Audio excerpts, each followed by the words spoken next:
एक बार एक छोटे से शहर में एक लालची आदमी रहता था। वह बहुत ही धनी था, लेकिन इसके बावजूद भी उसकी लालच का कोई अंत नहीं था।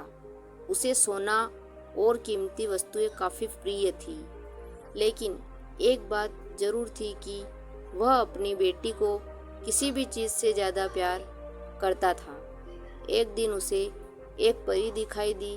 जब वो उसके पास आया तो उसने देखा कि पेड़ की कुछ शाखाओं पे परी की बाल फंस गई थी। उसने उसकी मदद की और परी उन शाखाओं से आज़ाद हो गई।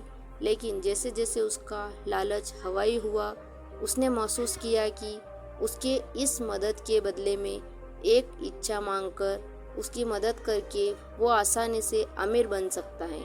यह सुनकर परी ने उसे एक इच्छा की पूर्ति करने का मौका भी दिया। ऐसे में उस लालची आदमी ने कहा कि जो कुछ मैं छुआ वह सब सोना हो जाए। बदले में इच्छा को भी उस परी ने पूरी कर दी थी। जब उसकी इच्छा पूर्ण हो गई, तब वो लालची आदमी अपनी पत्नी और बेटी को अपनी इच्छा के बारे में बताने के लिए घर भागा। उसने हर समय पत्थरों और कंकड़ को छोड़ते हुए उन्हें सोने से परिवर्तित होते देखा, जिसे देखकर वो बहुत ही खुश भी हुआ। घर पहुंचते ही उसकी बेटी उसका अभिवादन करने के लिए दौड़ी। जैसे ही वह उसे अपनी बाहों में लेने के लिए नीचे झुका, वह एक सोने की मूर्ति में बदल गई। ये पूरी घटना आपने सामने देखते हुए उसने अपनी गलती का एहसास हुआ। फिर जोर से रोने लगा और अपनी बेटी को वापस लाने की कोशिश करने लगा।